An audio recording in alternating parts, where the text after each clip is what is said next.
बेटे को मिल गई होती। जब आलिम को सम्मान मिलता है तब आलिम बनाने का शौक पैदा होता है।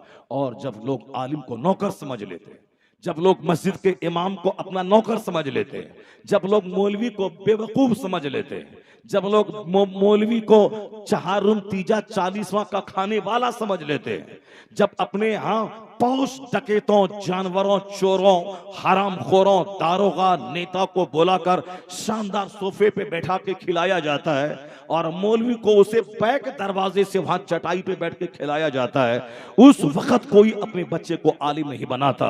हरामखोर, चोर, डकैत, दारोगा, नेता, मर्डरर, कातिल, जालिम, जिनाकार, उसको मैंने सोफा पे बैठा के इज्जत के साथ खाना खिलाया। 24 घंटे झूठ बोलने वाला दारोगा, उसको मैंने इज्जत के सोफे पे बैठा के मैंने उसको खिलाया। जब एक आलिम देखेगा कि एक आलिम को चोर दरवाजे से बुला के उस कमरे में एक सिंपल खाना खिलाया गया और शानदार सोफे पे चोरों, डकैतों और दारोगा को खिलाया गया, हर बच्चे के दिमाग में एक बात पैदा होगी, मुझको भी डकैत बनना है। मौलवी बनेंगे तो चोर दरवाजे से चटाई पे बैठाया जाएगा, मैं डकैत बनूंगा तो मेरे डर से अरबपति अपने घर के शानदार सोफा पे बैठाएगा। इसलिए चोरों को इज्जत देगा तो चोरों से समाज भर जाएगा, दारोगा को इज्जत देगा तो तेरा समाज दारोगा से भर जाएगा, जानियों को इज्जत देगा तो तेरा समाज जिनाकारों से भर जाएगा। अगर रिश्वत देने वाले लेने वालों को सम्मान देगा तो समाज रिश्वतखोरों से भर जाएगा। इसे नजरिया बदल ले, अगर इज्जत नमाजी को देगा तो समाज नमाजियों से भर जाएगा, इज्जत सच्चों को देगा तो समाज सच्चों से भर जाएगा, इज्जत आलिमों को देगा तो समाज आलिमों से भर जाएगा, इज्जत नेक पाकबाजों को देगा तो समाज पाकबाजों से भर जाएगा। इसलिए इस्लाम कहता है कि मुत्तकी के लिए दस्तरखान बिछा, मुत्तकी को सम्मान दे। जो समाज आज चोरों, डकैतों, लुच्चों, लफंगों, सनी बाबाजों से भर गया है, अगर तुमने नेकों को सम्मान दिया, नेकों को इज्जत दी, वो दिन आएगा कि डकैतों की तादाद घटेगी, शरीफों की तादाद में इजाफा हो जाएगा। क्योंकि हमारी सोच बदल गई, इसीलिए हमारा समाज चोरों और डकैतों और जानवरों से भर गया है, मर्डरर से भर गया है। आज हमारे नजदीक इज्जत है मर्डरर की, आज हमारे नजदीक इज्जत है जो कातिल हो, कत्ल करता हो। आज हमारे नजदीक इज्जत है बाहुबली की, आज हमारे नजदीक इज्जत है डकैतों और चोरों की। इस माहौल से बाहर आना होगा। इस्लामी नजरिया यही है कि सबसे पहला फोकस कुरान पे देना होगा। कुरान करीम ने हमारे मसाइल का जो हल दिया है, कुरान करीम ने जो हमें जीने का शऊर अता किया है, कुरान करीम ने जो मेरे सारे प्रॉब्लम्स का हल दिया है। मैं एक दो आयत करीमा पढ़ता हूँ, अपनी सोच क्या है और कुरान क्या कहता है, जो अल्लाह की किताब है, उसकी रोशनी में आप जायजा ले लें कि हम कहाँ भटक रहे हैं और आखिर में नतीजे में होता क्या है, वही होता है। बंदा ताकत के नशे में बोलता है यूं कर लेंगे, यूं तीर मार देंगे, ये कर लेंगे, वो कर लेंगे, और जहां 4 साल के बाद कारोबार ठप हुआ तो वह गूंगा हो जाता है, वह उल्लू हो जाता है। बंबई में कारोबार खूब चल रहा था तो ये करेंगे, वो करेंगे, मुसलमान पीछे है, हमेशा अब आगे बढ़ना है, बेटी पर्दा में रहेंगे तो बेटी नहीं पढ़ पाएगी, इसलिए बेटी को जींस टी शर्ट पहनवा के मैदान में लाना होगा, बेटी को नर्स बनाना होगा, डॉक्टर बनाना होगा, बेटा को पढ़ाना होगा। इस्लाम इस्लाम इस्लाम ढोएंगे तो नहीं काम चलेगा, तरक्की नहीं कर पाएंगे। शुरू में खूब सोचता है हमको ये करना है, हमको वो करना है। हाँ ठीक है, मुसलमान है, इस्लाम सच सही बात है, मगर दुनिया में जीना है तो दुनियादारों की तरह जीना होगा। काफिरों के मुल्क में रहते हैं, उनका कल्चर अपनाना होगा। खूब ऐंठता है और जूटता है। जहां 3 साल के बाद कारोबार बंबई का ठप हुआ, एक एक पैसे का जहां मोहताज हुआ, अब वो सारा कल्चर ब्रिटेन का, रूम का, रूस का, जर्मनी का, काफिरों के मुल्क का, वो सारा गुरूर और नशा उतर जाता है। तो उस वक्त बंदा क्या बोलता है, हजार कोई चाहे अपने चाहने से क्या होता है, वही होता है जो मंजूरे खुदा होता है। सुभान अल्लाह। आखिर में तो बंदा यही बोलता है कि होता वही है जो अल्लाह चाहता है। पहले खूब इतराता है, पहले खूब सीना तान के चलता है, पहले खूब बड़बोले बनकर से काम लेता है, मगर मोमिन को अल्लाह ने एक जीने का तरीका दिया है। खबरदार, दौलतों के अंबार पे भी बैठे रहो तो बोली फिरौन जैसी मत निकालना, कारून जैसी बोली मत बोलना, नमरूद जैसी बोली मत बोलना। चूंकि जो अल्लाह दौलत देना जानता है, वो अल्लाह दौलतें छीन के भिखारी बनाना भी जानता है। सारा इख्तियार उसी रब के पास है। ये एतमाद ही कमजोर हो गया, इसीलिए दौलत मिली तो शैतान हो गया। गरीब हुआ तो डकैत हो गया, यानी गरीबी में भी ईमान लूटा और मालदारी में भी ईमान लूट गया, जबकि ये नजरिया इस्लाम के खिलाफ है। हुजूर की हदीस सुनिए, सरकार क्या फरमाते हैं। आका फरमाते हैं, अजबल अम्रिल मोमिन इन्न अमरहु कुल्लहु लहु खैर। हुजूर कहते हैं कि मोमिन का जो मामला है वो सबसे अलग थलग है, ताज्जुब खेज है। वो काफिर लोग हैं कि दौलतमंद बने तो वो पेशाब के रास्ते से आग उगलने लगता है। वो काफिर लोग हैं जो दौलतमंद बने तो जुल्म और अत्याचार की इंतहा कर देता है। वो जिसको आखिरत पे यकीन नहीं है, अल्लाह पर यकीन नहीं है, उसके हाथ में हुकूमत और सत्ता आई तो फिर वो अहंकार और घमंड और गुरूर का शिकार हो जाता है। जैसे बहुत सारे चंगेजों और बहुत सारे जालिमों की कहानी आपके सामने मौजूद है। अब जब सत्ता मिलती है तो फिर वह मगरूर बन जाता है, ज़बह करता है, पब्लिक की हत्या करवा देता है। बहुत सारे चंगेज दुनिया में आए और चले गए। ये दूसरे लोग हैं, नेमत मिली, दौलत मिली, कुर्सी मिली, पैसा मिला, अब वह फिरौन बन जाता है। दूसरे लोग हैं, अब वह दूसरे लोग हैं। अगर गरीब बन गया, पैसा था तो खूब अच्छा अच्छा बोलता था, जहां पैसा घट गया तो अब गोंगा हो गया, अल्लाह को गाली देने लगा, बोला नहीं कोई खुदा नहीं है, माअल्लाह, 1000 बार माअल्लाह। अगर वह मालदार रहता है तो रोजाना 10 बार जल ढारता है मूर्ति पे, और जहां गरीब हुआ तो मूर्ति को उठा के फेंक देता है घर से। एक आदमी मेरे पास आया ताबीज लेने के लिए, बच्चे को बुखार है, अब ताबीज दे दीजिए। ताबीज दिया उसको, बच्चा अच्छा हो गया। बोला घर जाते हैं उस मूर्ति को उठा के फेंक देंगे। 1 महीने से कहते रहे कि मेरा बच्चा को अच्छा कर दे, मगर नहीं किया। भगवान वो है कि भगवान आप हो जो हमारे बच्चे को ठीक कर दिया। यानी जो लोग शक्ति की पूजा करता है, शक्ति में विश्वास रखता है, जहां से फायदा हो जाए उसी को खुदा कह देता है। ये कुफ्फार और मुशरिकीन की दुनिया है। मुसलमान 1 करोड़ का नुकसान हो जाए, वह कभी भी गैर खुदा को खुदा नहीं कहता है। वह चाहे वह झूठ बोल के 50 खरब का फायदा मिले, शिर्क करके मुसलमान शिर्क नहीं करता है। वह करोड़ों के मुनाफिक को ठोकर मार देता है, मगर अल्लाह पर विश्वास कमजोर होने नहीं देता है। इसलिए मोमिन का बच्चे को सांप काट ले, वो किसी पंडित जी के पास नहीं लेके जाता। वह दूसरे लोग हैं जिनका बच्चों को कुछ हुआ, मौलवी के पास आ गया, पंडित जी के पास चला गया, सपेरा के पास चला गया, वहां चला गया जहां से उसके बेटे को फायदा मिल जाए। मोमिन को फायदा चाहिए, मगर शिर्क और कुफ्र के जरिए से नहीं, बल्कि ईमान के रास्ते से फायदा चाहिए। इसलिए मोमिन का बच्चा जब बीमार पड़ता है तो वह कुरान हदीस के मुताबिक जो दम करता है उस आलिम के पास ले जाता है, किसी ओझा के पास नहीं ले जाता है, वो किसी मुशरिक के पास नहीं ले जाता है। लेकिन जब ईमान कमजोर हो जाएगा बंदे का तो उस ओझा के पास जाएगा। पहले सारी कुफार और मुशरिकीन की औरतें मस्जिद के पास मगरिब के टाइम में आती थी, नमाजी कोई भी फूंक देगा मेरा बच्चा अच्छा हो जाएगा।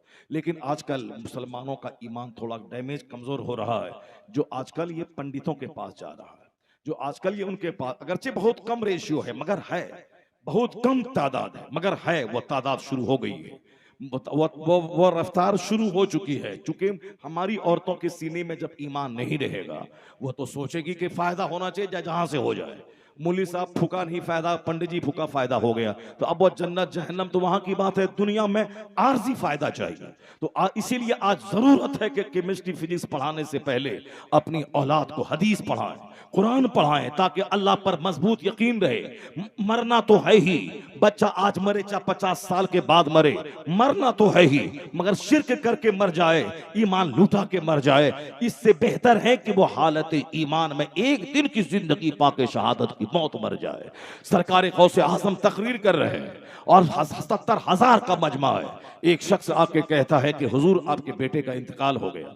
गौसे आजम कहते हैं इन्ना लिल्लाहि व इन्ना इलैहि राजिऊन। तकरीर जारी है। फिर थोड़ी देर के बाद आके किसी ने कहा कि हुजूर आपके बच्चे का जनाजा हाजिर है, नहला धुला के कफन पहना के वो लाश हाजिर है। सरकार गौसे आजम कुर्सी से नीचे उतरे, जनाजे की नमाज पढ़ाई, बच्चा को कफन दफन कर दिया गया। फिर दिन की खिदमत चालू है, वाज चालू है, दरसगाह में दर्स देना चालू है। किसी ने पूछा हुजूर बच्चा मर जाता है तो बाप कई महीने तक बेचैन रहता है, उनकी आंखों का तारा चला गया, उनकी जिंदगी का फूल खत्म हो गया, उनकी जिंदगी का सहारा खत्म हो गया, लोग बेचैन होते हैं, और आप जनाजे की नमाज पढ़ाते हैं, फिर दिन की खिदमत है। मरने की खबर मिली, इन्ना लिल्लाह बोला, फिर दिन की खिदमत है। आखिर क्या मतलब है? गौसे आजम ने क्या कहा था? कहा था कि जिस दिन मेरे घर में कोई बच्चा पैदा होता है उस दिन मैं ये समझ लेता हूं कि ये मरने के लिए ही पैदा हुआ है। अल्लाह, जरा जोर से बोलो ना सुभान अल्लाह, हाथ उठा के बोलो सुभान अल्लाह। और बिल्कुल मजबूर बन के और मकहूर बन के और बिल्कुल मायूस बन के मत बैठो जलसे में। जिस तरह नाथखानी होती है और सारे लोग पैसा भी देते हैं और हाथ भी उठाते हैं, उससे ज्यादा बदन में एक्टिव हदीस और कुरान सुनने के टाइम में रखो, वरना शैतान ओंग दिला देगा, तकरीर हो जाएगी, पता भी नहीं चलेगा। इसलिए उस ओंग और नींद से बचने के लिए जोर से बोलो सुभान अल्लाह।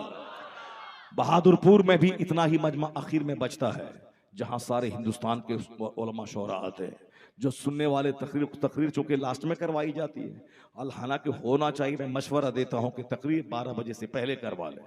अभी 3 दिन पहले उड़ीसा में इरशाद के यहाँ फंक्शन हुआ था, 5-6 शायर पहुंचे थे। कौन? गुलाम गौस गजाली थे। परसों की रात में, कल रात हम लोग थे उधर उड़ीसा के जाजपुर रोड के इलाके में, परसों थे भद्रक में इरशाद जो आलिमों शायरों से जुड़ा रहता है, उसके उन्होंने अपने बेटे का अकीका और खतना की तकरीब की थी। उसमें कौन कौन गया था? दिलकश रांचवी, कौन गया था? हबीबुल्लाह फैजी, कौन गया था? गुलाम गौस गजाली, कौन गया था? तो शमवील रजा उड़ीसवी, कौन गया था?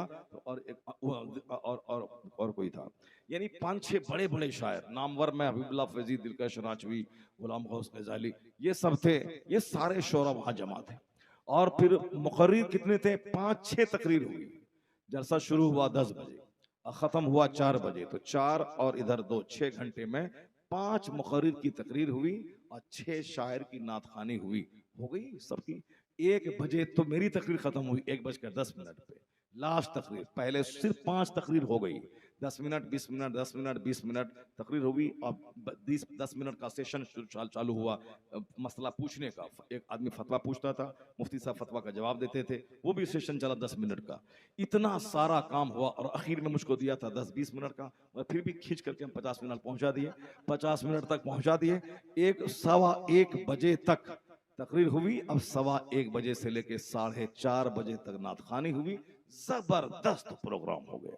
तो जब भी जलसा हो, बहादुरपुर का हो, जगन्नाथपुर का हो, जहां पूरे इलाके में, ये इलाका तो जलसों का हब है, जलसों का हब बोलता है कि हब है। जैसे वो हैदराबाद ITI हब है, उसी तरह से बम्बई जैसे कारखानों का हब है, उसी तरह से ये बहादुरपुर का इलाका जो है जलसों का हब है। जलसों का हब है, जलसा होता है, मगर जलसे से जो फायदा होना चाहिए वो फायदा नहीं होता है। जलसा सिर्फ नामो नमूद के लिए होता है। तुम्हारे गांव में हबीबुल्लाह को बुलाया, हम असद को बुलाएंगे। तुमने फलां हनफी को बुलाया, हम फलां साहब अब्दुल वसी को बुलाएंगे। तुमने 5 शायर को बुलाया, हम 6 को बुलाएंगे। ये क़यामत की निशानी है कि लोग मस्जिदों के मीनार बना के फख्र करेंगे कि मेरे गांव की मस्जिद की मीनार तेरे गांव की मस्जिद की मीनार से बुलंद है। लोग मीनार पे फख्र करेंगे, लोग टाइल्स लगा के फख्र करेंगे, लोग वजू खाना बना के फख्र करेंगे, लोग डेकोरेशन करके फख्र करेंगे और उसको कोई सवाब नहीं मिलेगा। इसलिए कि मस्जिद इबादत की जगह है, ना कि टाइल्स और मीनार बुलंद करके फख्र की जगह है। ये क़यामत की निशानी है कि लोग मस्जिद की इमारत में फख्र करेंगे और जितने नमाजी रहेंगे मस्जिद में, सबका दिल हिदायत से खाली रहेगा। एक नमाजी मस्जिद में रहे, मस्जिद खुश होती है। मस्जिद का पेट नमाजियों से भरा रहे, मस्जिद खुश होती है। क़यामत के दिन ये मस्जिद कश्ती की मानिंद हो जाएगी और सारे नमाजियों को अपनी में सवार करके वो जन्नत की तरफ वो ले जाएगी। अगर मस्जिद उजड़ी रही, आबादी 1000 की है, 5 नमाजी है, आबादी 1000 की है, 10 नमाजी है, वो मस्जिद बद्दुआ करती है। वह मस्जिद उस चमन को उजाड़ देती है, वहां की सारी खुशहाली खत्म कर देती है। इसलिए आप अगर अपने घर में 24 घंटे सिनेमा देखते हैं और ये सोचते हैं कि हमारे घर में सुख और चैन है और मस्जिद अगर वीरान है, तो याद रखें ये मस्जिद की बद्दुआ आपके घर को चपेट में ले लेगी, आपके पूरे गांव को कंगाल बना देगी।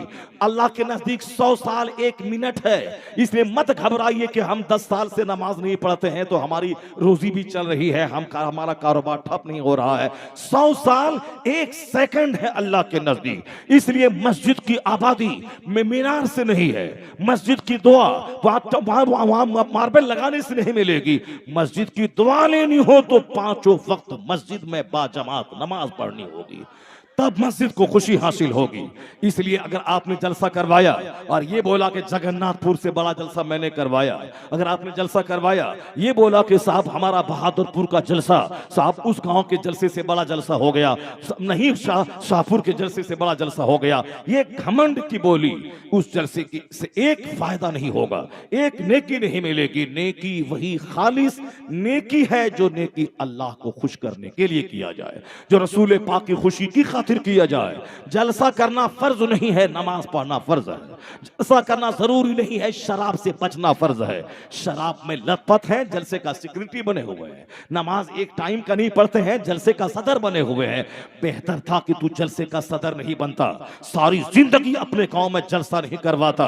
शराब की एक बूंद अगर अंदर गई 40 दिन तक न कोई सजदा कबूल होगा, न कोई दुआ कबूल होगी। उसी हालत में अगर मर गया तो जन्नत की खुशबू उस पर हराम हो जाएगी।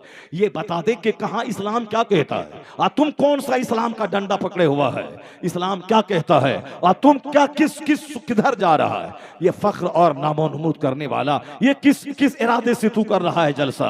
अगर तुमने इरादा इसलिए किया ताकि हर जलसे के बाद 10 नमाजी बन जाए, हर जलसे के बाद 5 शराबी तौबा कर ले, हर जलसे के बाद लोगों को 10 मसाइल मालूम हो जाए, हर जलसे के बाद शादी ब्याह में जो गंदे रस्म है वह उसका खात्मा हो जाए, हर जलसे में 5 आदमी वादा करे कि हम मुतालबे जहेज जो रिश्वत है मुतालबे जहेज नहीं करेंगे, हम फर्नीचर तक नहीं लेंगे, हम सिर्फ एक दुल्हन को ला करके और वलीमा खिला करके हम सुन्नत को जिंदा करेंगे। हुजूर ने कहा है मेरी उम्मत के फसाद के जमाने में जो सुन्नत को मजबूती से पकड़े रहा उसे 100 शहीदों का सवाब मिलेगा। मेरी उम्मत के फसाद के जमाने मन तमस्सका बेसुन्नती इंदा फसाद उम्मती फलहू अजरो मिअत शहीद। हुजूर फरमाते हैं जब मेरी उम्मत में फसाद फैल जाए, कोई किसी की बात मानने को तैयार न रहे, सुन्नतों पे अमल नहीं हो, लोग गैर सुन्नतों पे अमल करने के बाद फख्र महसूस करें, यानी जब सुन्नतों पे अमल करने वालों को बेवकूफ समझा जाता हो और गैर इस्लामिक कल्चर को लोग अपनाता हो, उस जमाने में अगर कोई गाली सुनकर, अगर कोई दूसरों का इल्जाम सुनकर, अगर कोई अपने मलामत सुनकर हुजूर की सुन्नत को मजबूती से थामे रखा, उसको एक नहीं अल्लाह के रसूल कहते हैं 100 शहीदों का अज्र उसको मिलेगा। इस जमाने में दाढ़ी मुंडाने की रस्म आम है। हमने देखा बहादुरपुर में 70 साल का बुढ़ा भी दाढ़ी मुंडाता है और वह जलसे की सदारत करता है और वह जलसे का सदर बन के कुर्सी पर बैठता है। मैंने देखा जगन्नाथपुर में 70 साल का बूढ़ा भी दाढ़ी मूंडता है। क्यों? इसलिए कि उसकी बीवी उसको बोलती है कि दाढ़ी मूंड के चेहरा चिकना कर, ताकि तेरा चेहरा चिकना रहेगा तो अच्छा रहेगा, और चेहरे पे दाढ़ी जंगल की तरह अच्छा नहीं लगती है। जंगल, ये दाढ़ी जंगल हो गई और फिर और अपनी बीवी को खुश करने के लिए इस जंगल को मूंड रहा है। यह जंगल है, इस जंगल को साफ करना है चूंकि उसको अच्छी नहीं लगती है। अल्लाह नाराज रहे चलेगा, रसूलुल्लाह नाराज रहे चलेगा, गौसे पाक नाराज रहे चलेगा, गरीब नवाज नाराज रहे चलेगा, मुजाहिदे मिल्लत नाराज रहे चलेगा, ताजुश शरिया नाराज रहे चलेगा। सिर्फ ये झंडा उठा के ताजुश शरिया मुजाहिदे मिल्लत करने से कुछ नहीं मिलेगा। मुजाहिदे मिल्लत की रूह उस वक्त खुश होगी जब तुम सुन्नतों पे अमल करेगा। झंडा नहीं भी उठाए मुजाहिदे मिल्लत की दुआ तेरे साथ रहेगी, ताजुश शरिया की दुआ तेरे साथ रहेगी, क्योंकि ये वो बुजुर्गाने दीन है जो तुम्हारे झंडे से खुशी नहीं होती, सुन्नतों पे अमल से उनकी रूह को खुशी हासिल होती है। इसीलिए जलसे का सदर है साहब और सुन्नत गायब है, जलसे का सेक्रेटरी है, सुन्नत गायब है। 70 साल का बूढ़ा है, इसको और जवान होने की तमन्ना है। आला हजरत से किसी ने पूछा था हुजूर ये काला खिजाब लगाना कैसा है, और आजकल ये बीमारी भी आम हो रही है, काला खिजाब लगाने की बीमारी, ताकि मेरा बुढ़ापा छुपा रहे, मैं 65 साल के बावजूद भी 25 साल का यंग मैं दिखूं, ताकि बीवी मेरी मर जाए तो फिर किसी को अपनी बेटी देने में कोई तरद्दुद न हो, वह समझ ले कि हाँ ये 25 साल और 35 साल का छकड़ा बैल है, इसको दे दिया जाए, और ये साहब ये बूढ़ा नहीं है। कब आला हजरत से पूछा गया हुजूर ये काला खिजाब, कहा काला खिजाब लगाना हराम है। और आला हजरत से कहा गया वो जवानी को छुपाने के लिए बुढ़ापे में लोग लगाते हैं, तो आला हजरत ने कहा था कि बैल की सींग में तेल लगाने से बैल जवान नहीं होता है। इसी तरह से काला खिजाब बाल में लगा के काला कर लिया, मगर ये रग को क्या करेगा, ये पुट्ठे को क्या करेगा, ये आसार को क्या करेगा, ये हड्डी को क्या करेगा, ये उम्र के तकासों को क्या करेगा। 25 साल की जवानी की ताकत 65 साल में कहां से तू ला पाएगा, नहीं मिलेगी ताकत। क्यों लगाता है खिजाब, क्यों नाराज करता है खुदा को? दाढ़ी मूंडने से जवान हो जाएगा, या हाथ कप कपा रहा है और दाढ़ी मूंडने से जवान हो जाएगा? और साहब इधर दाढ़ी मूंडने से इसको जवान कहलाएगा। न बीवी डरेगी तुझसे और न कोई बेटी तुझको देगा। और अगर सुन्नत पर अमल किया तो सुन्नत की जब ताकत रंग लाएगी तो 80 साल के बुढ़ापे में भी बादशाह वक्त अपनी बेटी तुझको देने को तैयार हो जाएगा। सुन्नत पे आमिल में बला की ताकत होती है, सुन्नत पर अमल करने में। इसलिए तमाम खुराफात, वाहियात और बिदात को छोड़ दे, सुन्नतों पे अमल कर, दाढ़ी रख, नमाज़े पंजगाना पाबंदी से पढ़। अगर तुमने ऐसा रखा, मुजाहिद मिल्लत राजी होंगे, आला हजरत राजी होंगे, गौसे आजम राजी होंगे। और मुस्तफा कहते हैं मेरी उम्मत के फसाद के जमाने में, जबकि आम तौर पर सुन्नतों पे अमल न करने का रिवाज हो, उस जमाने में सुन्नत पे अमल करने वाले को लोग लानत मलामत करते हो, तो उस जमाने में कोई सब कुछ सह करके जो सुन्नत पे अमल करेगा, हुजूर कहते हैं मेरी उम्मत के फसाद के जमाने में जो सुन्नत की रस्सी को थामे रखा, अल्लाह उसे 100 शहीदों के बराबर अजर अता फरमाएगा। जहां सारे लोग दाढ़ी रख रहे हैं वहां दाढ़ी रखना कमाल नहीं है। जहां सारे लोग नमाज पढ़ रहे हैं वहां नमाज पढ़ना कमाल नहीं है। जहां सारे लोग तिलावत कर रहे हैं वहां तिलावत करना कमाल नहीं है। जहां सारे लोग फिजिक्स, केमिस्ट्री और फिल्में देख रहे हैं वहां कुरान पाक पढ़ना कमाल की बात है। जहां सारे लोग दाढ़ी मूंड रहे हैं उन माहौल में, दाढ़ी मुंडों के माहौल में दाढ़ी रखना यह कमाल की बात है। जहां लोग शादी ब्याह में मुतालबे जहेज करके शादी को बेबरकत बना रहे हैं वहां मुतालबे जहेज को पांव के नीचे रौंद कर सादगी और सुन्नत पे अमल करना यह कमाल की बात है। आज हम कहते हैं कि साहब कौन चलता है, कौन अमल करता है? अल्लाह है, अल्लाह देख रहा है। ये जो आज सारे लोग अपने बेटों की नाफरमानी की शिकायत लेके मौलाना के पास पहुंचते हैं, हजरत मेरा बेटा शादी हुई वो सास का गुलाम हो गया, मेरा बेटा शादी हुई ससुर का गुलाम हो गया, वो अपने भाई से मुंह लटका के बात करता है और अपने साला को भाई जान करके घंटों घंटों तक बात करता है, अपनी बहन के घर नहीं जाता और अपनी साली से घंटों बात करता है, उसके साथ वो मार्केट घूम रहा है, वो सास अम्मा बोल रही है, ससुर अब्बा आ रहे हैं, और साहब ईद के दिन में अपने बाप को डॉक्टर मार का लुंगी देता है और अपने ससुर को चांद मार का हाई क्लास का 100/100 वह 1000 रुपए की लुंगी अपने ससुर को देता है कि ससुर है, ससुर को सम्मान दे रहा है, ससुराल वाले को मान रहा है, ससुराल का बच्चा भी आ जाए तो फौरन बिरयानी बना के खिलाता है, और अपनी फूफी, अपनी चची, अपनी खाला, अपनी बहन आ जाए ये साहब ऐंठ के चला जाता है, बाजार से सामान तक नहीं लाता है। हुजूर तावीज दे दीजिए कि मेरा बच्चा बिगड़ गया, ससुराल वाले का गुलाम हो गया है, जरा कम से कम ये गुलामी करना छोड़ दे, मैंने पढ़ाया, मैंने लिखाया, मेरी दौलत, मेरा घर, मेरा मकान, मेरा बच्चा, मैंने सब कुछ किया, लेकिन आज ये मुझको बाप कहने को तैयार नहीं, आज मेरे सामने बैठकर बात करने को तैयार नहीं, अपनी माँ के पास बैठने को तैयार नहीं है। मैं कहता हूं ये तो हालात की वजह से ऐसा हुआ है, लेकिन इसमें 100% कसूर उस माँ बाप का भी है जिस माँ बाप ने अपने बच्चों को फिजिक्स पढ़ाया, कुरान नहीं पढ़ाया, केमिस्ट्री पढ़ाया, कुरान नहीं पढ़ाया, फिल्म दिखलाया, मुस्तफा जान रहमत की हदीस के फैजान पर गुफ्तगू नहीं की, 100% कसूर उसका है। वह मास्टर के पास ले गया, कोचिंग सेंटर ले गया, आलिम के पास लाके नहीं बोला इसको हदीस सिखाइए, इसको तहजीब सिखाइए, इसको हुजूर की सुन्नत सिखाइए। अपने बच्चे को बोला मौलाना के चक्कर में मत पड़ना, ये मौलाना मौलवी ये चंद सिक्के के मालिक है, वो आएगा बोलेगा पैसा लेगा चला जाएगा, आएगा तरावी पढ़ाएगा पैसा लेके चला जाएगा, और ज्यादा इससे दोस्ती किया ये ज़कात मांगेगा, ये खैरात मांगेगा, ये चर्म कुर्बानी मांगेगा, ये फितरा मांगेगा, या उश्र मांगेगा, तुझको कंगाल बना देगा। मौलवी के चक्कर में मत पड़ना, दाढ़ी रखवा देगा, जवानी में पंजाबी पहनवा देगा, और जब कोई बेटी तुझको नहीं देगा अगर दाढ़ी तूने रख लिया। हमने ही अपने बेटे को आलिमों से दूर किया था कि मौलवी के चक्कर में मत पड़ना, ये सब दुनियादार किस्म के लोग हैं, सबको पैसा चाहिए, जन्नत की बात बोलते हैं मगर इनको पैसा चाहिए, मौलवी के चक्कर में मत पड़ना, ये तुमको कंगाल बना देगा। तो अब ये बच्चा के दिमाग में बैठ गया कि मौलवी के चक्कर में नहीं पढ़ना है, मौलवी के चक्कर में पढ़े तो बोलेगा जन्नत की तैयारी करो, वो बोलेगा नमाज पढ़ो, वो बोलेगा सुन्नतों पे अमल करो। इस दुनिया में कौन चलता है? दूर से सलाम का अस्सलाम वालेकुम मौलवी साहब, बाकी मौलवी के पास बैठ के उसकी बात मत सुनना, सलाम कर देना, कभी 5 टका रहे उनके हाथ में दे देना, 100 रुपए है ईद के दिन नजराना दे देना, 100 रुपए है उसको दे देना, उनकी बात मत सुनना। और अब जब बच्चा जवान हुआ, आलिमों की गुफ्तगू नहीं सुन रहा है, उनके पास नहीं बैठ रहा है, अब वो देख रहा है कि हमारी बीवी से मेरी ख्वाहिशात की तकमील हो रही है, या मेरी बीवी की माँ है, या मेरी बीवी का बाप है, या मेरी बीवी का भाई है, तो वो अपने ख्वाहिशात की तकमील की खातिर बीवी की मोहब्बत में साली से प्यार कर रहा है, वो अपने ससुर को इज्जत दे रहा है, वो अपने साला को भाईजान कह रहा है, और अपनी माँ को अपने लिए बोझ समझ रहा है। तो 100% कसूर उस बाप का है जिसने मौलवी से दूर रखवा के अपने बच्चों को अपने से दूर किया, ससुराल वाले का गुलाम किया। अगर मौलवी के पास तेरा बच्चा जाता तो मौलवी बताता, बाप तुम्हें पुख्ता मकान दे न दे, जमीन दे न दे, ये बाप जन्नत का दरवाजा है, कभी उसको तकलीफ मत पहुंचाना, बाप नाराज हुआ खुदा नाराज हो जाएगा। हदीस में आया है, मुस्तफा कहते हैं माँ की कदमों को जो चूम लेता हो ऐसा है जैसे जन्नत की चौखट को बोसा दे रहा हो। माँ को जो मोहब्बत से माँ बाप के चेहरे को देखता हो, हर नजर के बदले में मकबूल हज का अज्र अल्लाह उसके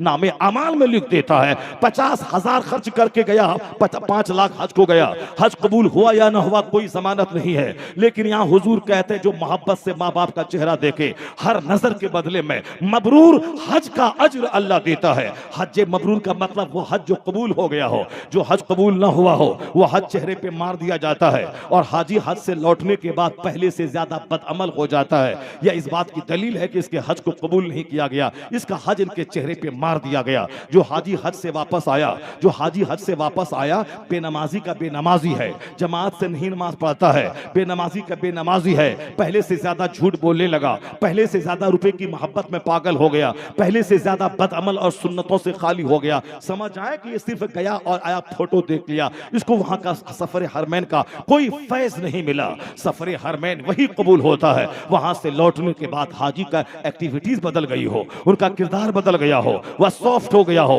घमंड निकल गया हो, आजिजी पैदा हो गई हो, नमाज का पहले से ज्यादा आमिल हो गया हो, नवाफिल पढ़ने वाला हो गया हो, मस्जिदों से उनका दिल लटका हुआ हो, तब समझ जाए इनका हज कबूल हो गया है।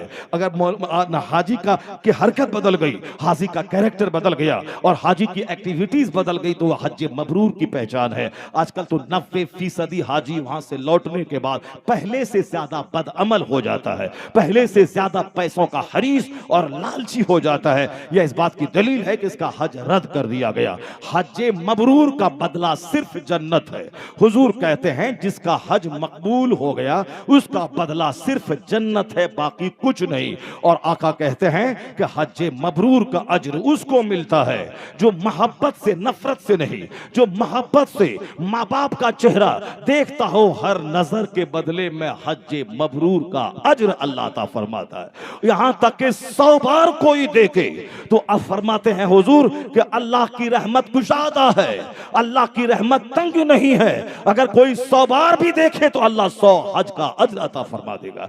यहां जिसके चेहरे देखने में हज का अज्र मिलता, ये मौलाना तो हमने कहा मौलाना के पास मत जाना, मौलाना से नफरत दिलाया, इसलिए मौलाना की तकरीर वो नहीं सुना, मौलाना से दूर रहा। अब सास प्यारी है, माँ प्यारी नहीं है, ये इसके जिम्मेदार वो बाप है जिसने आलिम से नफरत दिलाया, इसके जिम्मेदार वो घर वाले हैं जिसने अपने बच्चों की गुट्टी में इस्लाम और इस्लाम बताने वाले आलिमों की मोहब्बत नहीं पिलाई। आज जब बच्चा उजड़ गया है तो तावीज मांगने आ रहे हैं, आज जब बच्चा बिक गया है ससुराल वालों के हाथों आज तावीज मांगने आ रहे हैं। 1 करोड़ तावीज अगर आप बच्चों के गले में बांध दें तो जिसकी नहुसत की वजह से वह बिगड़ा है वह नहुसत तावीज से दूर नहीं होगी। ऐसा कहीं होता है कि आम का पेड़ मैं लगा दूं और वहां तावीज डाल दूं कि इसमें से सेब निकले, नहीं होगा ऐसा। आम के पेड़ में 1 लाख तावीज देने से सेब नहीं निकलेगा।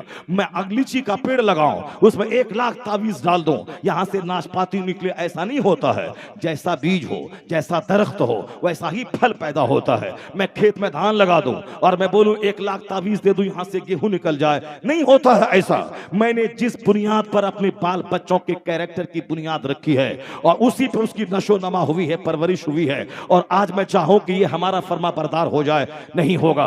बच्चों को फर्मा बरदार बनाने के लिए जो मुस्तफा ने जो कानून दिया है उस कानून पे अमल करना होगा। सरकार दो जहां फरमाते हैं लड़का हो या लड़की उन दोनों में फर्क नहीं पैदा करना पड़ेगा। लड़की हो तो भी, लड़का हो तो भी, उन दोनों को कुदरत की का एक अतिया और तोहफा समझकर उसको अल्लाह का एक गिफ्ट और अल्लाह का तोहफा समझकर उसको देना पड़ेगा और अल्लाह का शुक्र अदा करना होगा। हुजूर हबीब मिल्लत की आमद हो रही है, सारे लोग खड़े हो जाएं। हबीब मिल्लत, नारे तकबीर, नारे रिसालत, हुजूर हबीब मिल्लत, नवासे हुजूर मुजाहिदे मिल्लत, जानशीने हुजूर मुजाहिदे मिल्लत, नारे तकबीर, नारे रिसालत, हजरत अल्लामा मुफ्ती डॉक्टर शहरियार रजा साहब किबला, नारे तकबीर, नारे रिसालत। बैठे बैठ जाओ बस।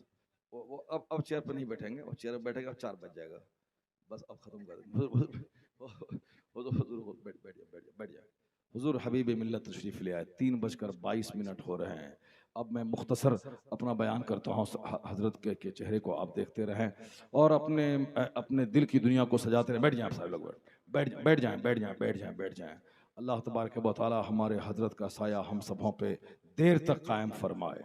मुजाहिद मिल्लत की यादगार है हबीब मिल्लत, उड़ीसा और बंगाल ही नहीं बल्कि पूरे दयार की आबरू है हबीब मिल्लत। सादगी देखकर मुजाहिद मिल्लत की याद ताज़ा हो जाती है। हर साल हरमैन शरीफैन का सफ़र करते हैं, वहाँ से आते हैं। पहले लोग कहते थे कि शुगर के मरीज़ हो गए हैं, कमज़ोर हो गए हबीब मिल्लत, अब अल्लाह इनको सेहत दे, तंदुरुस्ती दे। मगर जब मदीना से लौट के आते हैं तो फिर 2-4 साल के लिए नई तवानाई लेके आ जाते हैं। सुभान अल्लाह, मदीना पावर हाउस है, वहाँ जाते हैं, वहाँ से पावर लेके आते हैं। आज से 15 साल पहले मैंने देखा था, उससे ज़्यादा मजबूत आज मैं देख रहा हूँ, इसलिए कि हरमैन तैयबैन का फैज़ लेके आते हैं। आज साल के 360 दिन हिंदुस्तान में बांटते रहते हैं। सुभान अल्लाह। कभी कभी 3 घंटे की तकरीर वो काम नहीं करती है जो 3 मिनट इन लोगों का मजलिस में बैठना काम कर जाता है। सरकार मुफ्ती आजम हिंद रज़ी अल्लाह तआला अन्हु, वो मैं तकरीर नहीं करते थे, मुफ्ती आजम हिंद महफिल में आके कभी कभार 1 घंटा 2 घंटा बैठ जाते थे। तकरीर सुनने के बाद बेनमाजी नमाजी नहीं बनता हो, मुफ्ती आजम हिंद को देखने के बाद बेनमाजी नमाजी बन जाता था। अपने चेहरे को मूंढने वाला, उनको देखने के बाद उनके सीने में एक भूचाल पैदा होता था, वह सुन्नतों का आमिल बन जाता था। नेक लोग, सिंपल लोग, सादे लोग उन बुजुर्गों की याद ताज़ा करते हैं। आजकल छोकरा सब जो नात खानी करता है, छोकरा सब जो मुकर्रिर बने हुआ है, उनका कपड़ा देखिए तो आप देख के दंग रह जाएंगे। पायजामा अलग कलर का, जुब्बा अलग कलर का, पगड़ी अलग कलर की, तौलिया अलग कलर का, और साहब एक दिन में 5 पगड़ी बदलना है, 5 पगड़ी बदलना। हम तो समझते थे ये मोदी जी है, एक दिन में 5 जैकेट बदलता है, मगर ये मौलवी साहब मोदी जी को पीछे छोड़ दिया, अब एक दिन में 5 पगड़ी बदलता है। रास्ते में अलग, वहाँ अलग, स्टेज पर अलग, स्टेशन पे अलग। ये पगड़ी बदलने वाला सोचता है कि पगड़ी बदल बदल के सारा हिंदुस्तान फतह कर लेंगे। नहीं होता है। हिंदुस्तान फतह करने के लिए सिंपल बनना होगा, सादा बनना होगा। नुमाइश से काम नहीं चलता है, हुजूर की सुन्नतों पे अमल करने से दिल की दुनिया बदल जाती है। लोगों के दिलों को जीतने के लिए पेचीदगी नहीं, लिबास का धौंस नहीं दिखाना होगा।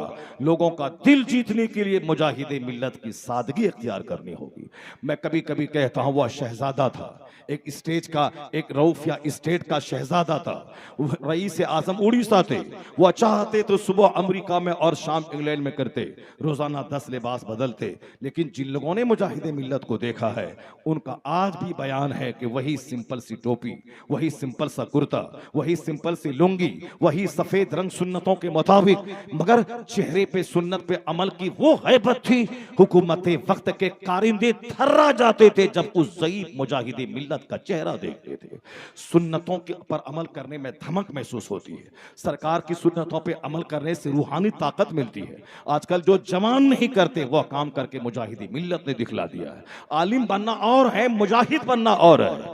मुजाहिदे मिल्लत आलिम बाअमल भी थे, वह शेखुल इस्लाम भी थे, वह बहुत बासलाहियत मुदर्रिस भी थे, मगर सबके ऊपर में मुजाहिदाना रंग चढ़ गया कि आलिम दरसगाह में बैठकर दर्स देता है, मगर कोई बात आती है तो मैदान में नहीं जा पाता है। मुजाहिदे मिल्लत आंखों में आंखें डालकर, हुकूमत वक्त की आंखों में आंखें डालकर बात करते थे। वो उस मुजाहिद का नाम है जो तसव्वुफ और सुलूक की राह पे चल के दूसरे ममालिक में जाके मजहब अहले सुन्नत का झंडा गाड़ दिया है। मुजाहिदे मिल्लत जेल में रहकर जेलर को दंग कर दिया है। मुजाहिदे मिल्लत सफर की भीड़ भाड़ में जनरल डब्बे में सफर करके उससे निकलकर नमाज पढ़ के मुझ जैसे कमजोर मौलवियों को जो भीड़ भाड़ का उज्र बताते हैं, उन लोगों के लिए एक मॉडल थे मुजाहिदे मिल्लत, जो जनरल डब्बे में सफर करने के बाद भी तहज्जुद की नमाज न छोड़ता हो, नमाज पंजगाना न छोड़ता हो, सुन्नतों पर अमल न छोड़ता हो। सुन्नतों पे अमल, नमाजों की पाबंदी और सादगी ने वो ताकत अता कर दी कि जो काम बड़े बड़े सूफियों से ना हो सका वो काम मुजाहिद मिल्लत ने करके दिखला दिया। इसलिए उड़ीसा और बंगाल के लोगों को चाहिए वो बुज़दिल न बने, वो मायूस न रहे, उनका चेहरा उतरा हुआ न रहे। इसलिए कि बिहार में मुजाहिद मिल्लत की कब्र नहीं है, उत्तर प्रदेश में उनकी कब्र नहीं है, जिसकी कब्र पे हाजिर होने से आंखों में कुफ्र और शिर्क के खिलाफ आग पैदा हो जाती हो, उस मुजाहिद की कब्र उड़ीसा में है। जब अब लगे कि हिंदुस्तान में जीना अब मुश्किल हो गया, लगे कि अब हिंदुस्तान में इस्लाम का मुस्तकबिल तंग नजर आ रहा है, मुजाहिद की कब्र पे जाना, वहां से हौसला लेना और कहना कि तुमने इस्लाम मिटाने की ठान लिया है, तो अब हमने भी इस्लाम बचाने की ठान लिया है। अब हमने भी इस्लाम बचाने की ठान लिया है। और जिन जिन हरकतों से इस्लाम कमजोर हो रहा है, उन सारी बदअमली को पहले तुमको दूर करना होगा। अपनी बेटियों को जींस पहनाने से पहले बता दे कि इसका अंजाम क्या होगा। अपनी बेटी को टी शर्ट पहनाने से पहले सोच ले इसका अंजाम क्या होगा। अपनी बेटी को डॉक्टर इंजीनियर बनाने से पहले सोच ले कि इसका अंजाम क्या होगा। जो इस्लाम न सिखा के सिर्फ इंजीनियर बनाने के शौक में अपनी बेटी को बेपर्दा किया, वह तो अपनी बेटी का दुश्मन है वो बाप। इसलिए कि 99% जो औरत कमाने वाली होती है इंजीनियर डॉक्टर बनकर, उसका अपने शौहर से एडजस्टमेंट नहीं होता है। 99% यहां तो बगैर कमाए हम आपकी बीवी सर पे बैठ के शासन करती है, ये लाओ वो लाओ, ये नहीं दिया वो नहीं दिया। और जो खुद 1-1 लाख 2-2 लाख कमाने लगेगी, उसका हाल क्या होगा।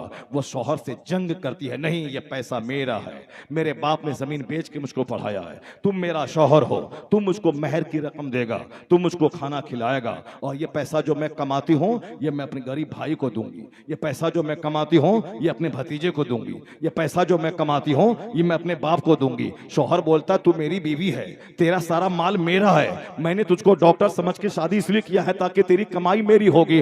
वो कहती नहीं नहीं मेरे बाप ने मुझको पढ़ाया है। अब दोनों में जंग छिड़ती है, दोनों की मोहब्बत खत्म, दोनों का बिस्तर अलग, दोनों की जिंदगी में दरार। कभी कभार एक हो भी जाए मगर दिल एक नहीं होता। तो जिस औरत की जिंदगी सुकून से शौहर के पास न गुजरे, उसमें उसको डॉक्टर इंजीनियर बनाने का दखल है, तो वह बाप अपनी बेटी का दुश्मन है जो ऐसा इल्म दिया जिस इल्म की वजह से उसकी बेटी की जिंदगी आग में जल रही है। शौहर का प्यार कभी नहीं पाया, यहां तक कि झुंझला के शौहर से तलाक मांग लिया, यहां तक कि गैर मर्दों के साथ भाग गई।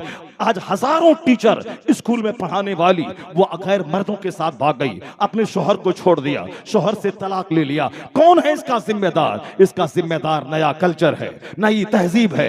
आज बेशुमार मुसलमानों की बेटियां काफिरों के साथ भाग गई, इसका जिम्मेदार कौन है? नई तहजीब, नया कल्चर, एंटी इस्लामिक कल्चर, ये चुस्त लिबास, ये गैर इस्लामी सोच। हमारे घर में 360 दिन गुजर जाते, कभी मैं हुजूर की हदीस नहीं बोलता, कभी मैं कुरान पाक की एक आयत नहीं पढ़ता, कभी मैं बुजुर्गों की तारीख बच्चों को नहीं बताता। सिर्फ यही बताते हैं वह डॉक्टर बना इतना कमा लिया, वह इंजीनियर बना इतना कमा लिया, वह बंबई में कारोबार किया, खरबों में खेलने लगा। हमने बच्चों के दिमाग में पैसा डाला, जन्नत नहीं डाला, जहन्नम की आग से बचने का शौक नहीं डाला। हमने बच्चों को अल्लाह का डर नहीं बताया, वह पैसा पैसा करने लगी, पैसा पैसा मेरा बच्चा करने लगा। अब वह ईमान बेचकर किसी हिंदू के साथ भागना पड़े, उसको जवानी की आग बुझाने के लिए गैर मुस्लिम के साथ जाना पड़े, वह चली जाएगी। क्योंकि उनके नजदीक अब इश्क बाजी करना, मोहब्बत करना, अपनी जवानी के दिनों का वह घर में बिस्तरों पे जाके इसका इस्तेमाल करना, यही उनकी जिंदगी का सबसे बड़ा मकसद है। किसी काफिर का चेहरा देखा, उसका चेक बुक देखा, उसका पैसा देखा, उसकी मिठाई का पैकेट देखा, उसका मुस्कुराता चेहरा देखा, उसका नेट पर चैटिंग करता देखा। गैर मुस्लिमों के लाखों बच्चे वह नेट का इस्तेमाल करके चैटिंग कर रहे हैं, मुसलमानों की बेटियों को हाईजैक कर रहे हैं, उसको मुस्कुराता चेहरा देकर, आमदनी का झांसा देकर, उसके बदन को चूस कर उसके बदन के हजारों टुकड़े करके चौराहे पे फेंक देते हैं। 6 लाख मुसलमान की बेटियां दुबई में वहां सिस्कियां ले रही हैं, वह तवाइफ के कोटे पर रहने पर मजबूर है। क्यों? गैर मुस्लिम ने और मुसलमान लड़कों ने भी झांसा देकर उसको दुबई ले गया, फिर उसके बदन को 3 महीने निचोड़कर चौराहे पे उसे बेचकर उसके पैसे से वो भाग गया। अब वो न घर आ सकती है, न दूसरी शादी कर सकती है, न पुराना उसका लालच देने वाला शौहर आ सकता है। अपनी बेटियों को बताना होगा होगा कि तेरा जाहिल रहना, कुरान पढ़ना, नमाजों का पाबंद रह के मर के जन्नत पहुंच जाना ये बेहतर है ईमान के लुटाने से। वह डॉक्टर का इल्म जो तेरे ईमान को लूट ले, वह इंजीनियरिंग जो तेरे ईमान को लूट ले, वो उस मास्टर की नौकरी जो तेरे ईमान को लूट ले, उससे बेहतर है कि तू घर में रह, हांडी मार, बाहर शरीयत पढ़, रोजाना कुरान की तिलावत कर। अगर ऐसा रहा तो तेरी नस्ल का बच्चा वह जोकर नहीं होगा, माँ बाप का कैलेंडर नहीं होगा, वह हीरो नहीं होगा, वह हरामखोर नहीं होगा। तुझको शिकायत है आज ये मैं ससुराल का गुलाम हो गया, ऐसा ना होगा। तू कुरान पढ़, बच्चों की घुट्टी में इस्लाम पिला, तू नेक बन के रह, तू पर्दे में रह। तेरा बेटा सलाहुद्दीन अय्यूबी पैदा होगा, औरंगजेब पैदा होगा, तेरा बेटा मुजाहिदे मिल्लत का गुलाम पैदा होगा, आला हजरत का गुलाम पैदा होगा। आज बच्चे आवारा हैं मेरी वजह से। कुदरत का कानून है, आम के पेड़ से सेब नहीं निकलता, उसी तरह माँ बाप आवारा हो, उसका बच्चा वली नहीं बनता। जब बाप हो रात भर नमाज पढ़ने वाला और दिन में जिहाद करने वाला और माँ उस सर से लेके पांव तक गुनाहों से सेब, तब बच्चा वलियों का सरदार अब्दुल कादिर जिलानी पैदा होता है। जब बाप हो मुफ्ती नकी अली खां जैसा जाहिद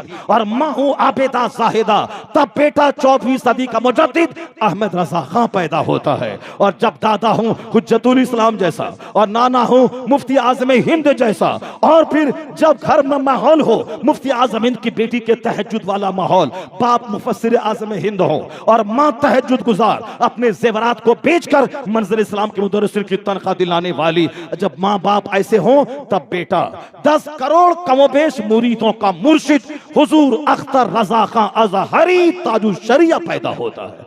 जब माँ लाजवाब हो, जब बाप लाजवाब हो, तब बच्चा ऐसा लाजवाब पैदा होता है। ये बच्चियां जो खैरों के साथ भाग रही हैं, 100% माँ बाप का कसूर है, जिसने अपने बच्चों को दीन नहीं सिखाया। सिर्फ doctor, master, engineer, professor, scientist, advocate, वकील और जज, ये सारा कुछ बाद में, पहले उसे मुस्लिम बना दे। अपने घर में सुन्नतों पे अमल कर। लड़का लड़की के पैदा होने पे फर्क पैदा मत करना, लड़की की पैदाइश पे खुशियां मनाना, लड़की की पैदाइश पे खुशियां मनाना। मैंने देखा आज लड़का पैदा होता है तब वो जलसा करता है, तब वो आलिमों को बुलाता है, तब वो सारे गांव को भोज खिलाता है। ऐसा मत करना, गलत मैसेज समाज में मत देना। अल्हम्दुलिल्लाह पहले शुरू में 4 बेटियां मुझको हुई।